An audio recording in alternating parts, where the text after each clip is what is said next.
Nelson Mandela, From Prisoner to President. Hello, my friends. Today, I will share with you a story of courage, patience, and hope. It is the life story of Nelson Mandela, the man who went from being a prisoner to becoming the President of South Africa. This story is not only about history, it is also about how one person's strength, kindness, and belief in justice can change the world. Chapter 1: The Early Years. Nelson Mandela was born in 1918 in a small village in South Africa. His full name was Rolihlahla Mandela. The name Rolihlahla means pulling the branch of a tree or troublemaker. His father was a chief of the Thembu people. His mother took care of the family. Mandela grew up in a traditional African village. He played with other children, looked after animals, and listened to the old stories of his people. From a young age, Mandela saw the differences between black and white people in South Africa. Black people were poor and had few rights. White people had power and land. This unfair system was called apartheid. Mandela's teachers gave him the English name Nelson when he went to school. This was common at that time, as African children were given European names in schools. Even as a child, Mandela was curious, intelligent, and full of energy. He dreamed of learning more and making a better life. Chapter 2: Education and Dreams. Mandela was the first in his family to go to school. He studied hard. Later, he went to college and then university. At university, he studied law. Law was important because it gave him the knowledge to fight for justice. But life at the university also opened his eyes. He met other young people who believed that the system of apartheid was wrong. Mandela began to dream of a South Africa where everyone, black or white, could live together as equals. He joined student groups, read about freedom movements in other countries, and spoke out against unfairness. Mandela's journey was not just about books. It was about preparing himself to fight for justice. Chapter 3: Apartheid, the System of Injustice. To understand Mandela's life, we must understand apartheid. Apartheid was a system created by the white minority government in South Africa. It separated people by color. White people had full rights.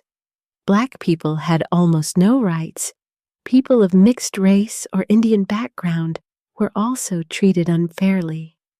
Black people could not vote. They could not move freely in their own country. They had to carry special passes to show where they could go. They were forced to live in poor areas, while white people lived in rich areas. Schools for black children were poor. Jobs for black workers paid little. It was a cruel system designed to keep black people weak and silent. But Mandela was not silent. Chapter 4: The Young Lawyer. In the 1940s, Mandela became a lawyer in Johannesburg. With his friend Oliver Tambo, he opened the first black law office in the city. They helped black people who were treated unfairly. At the same time, Mandela joined the African National Congress, ANC. The ANC was a political group that fought for the rights of black South Africans. Mandela was young, strong, and full of energy. He led protests, marches, and campaigns. At first, the ANC used peaceful methods. They believed in nonviolent resistance, inspired by leaders like Mahatma Gandhi. But the government did not listen. Instead, it became more violent. Police attacked protesters. Laws became stricter. People were arrested. Mandela faced a choice. Should he continue peacefully or fight back? Chapter 5: The Struggle Grows. In the 1950s, Mandela became one of the main leaders of the ANC. He spoke at rallies and organized protests. One of the biggest events was the Defiance Campaign in 1952. Thousands of people refused to follow apartheid laws. They sat in white-only areas. They walked without passes. They showed courage. Mandela was arrested many times, but every time he came out of prison, he continued the struggle. He said, "I have chosen this course because I am prepared to die for it." But things became even harder.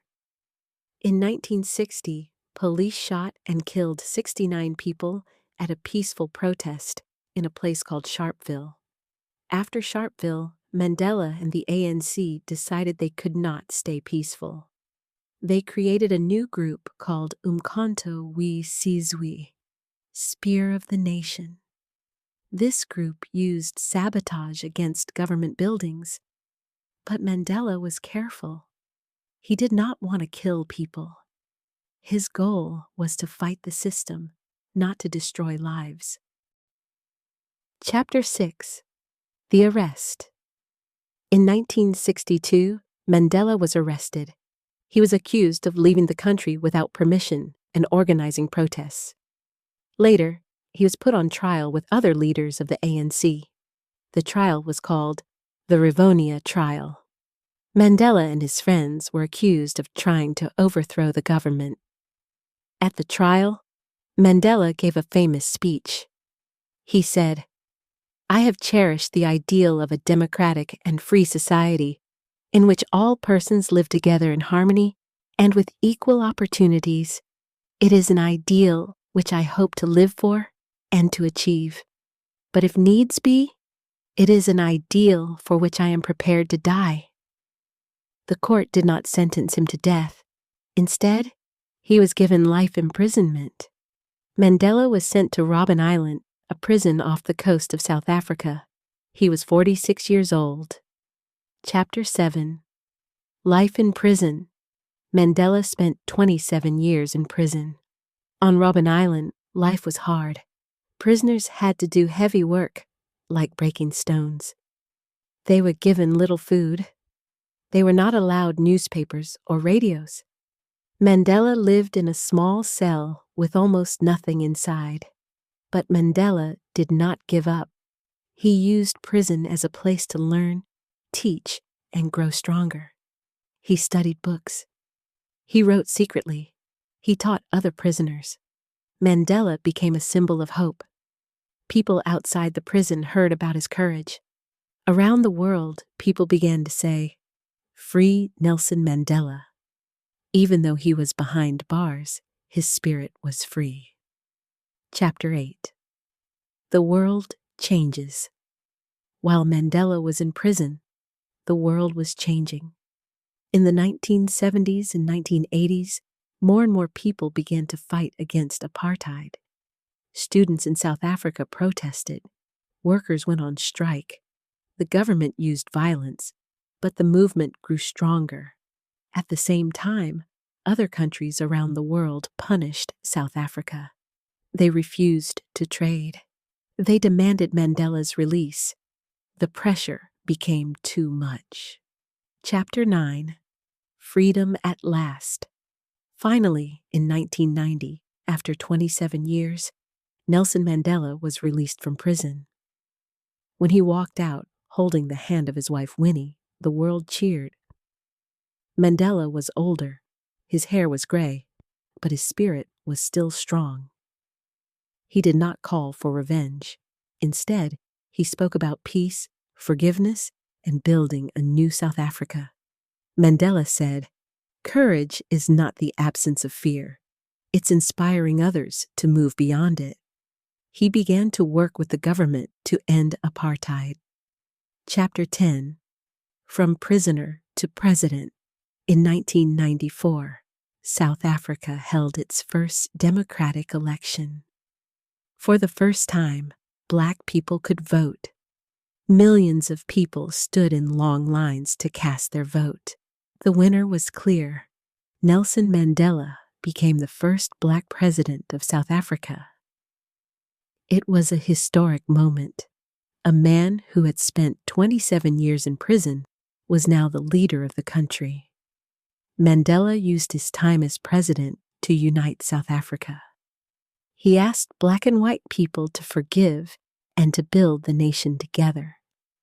One powerful example was in sports. In 1995, South Africa hosted the Rugby World Cup. Rugby was a sport mostly loved by white South Africans. Mandela wore the jersey of the South African team and supported them. This small act brought people closer together. Mandela's message was always clear: unity, peace, and forgiveness. Chapter 11. Later Years. Mandela served as president for one term. After that, he stepped down.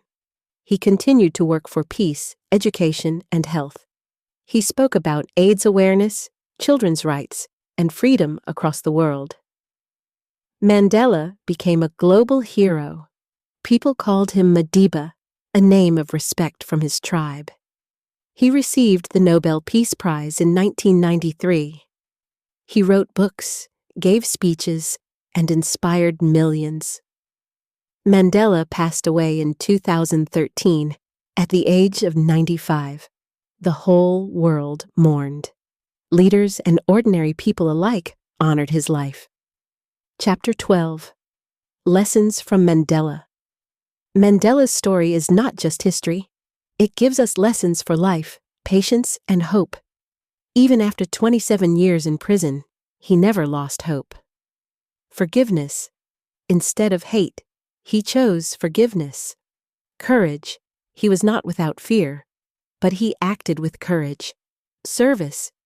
He believed leadership was about serving others.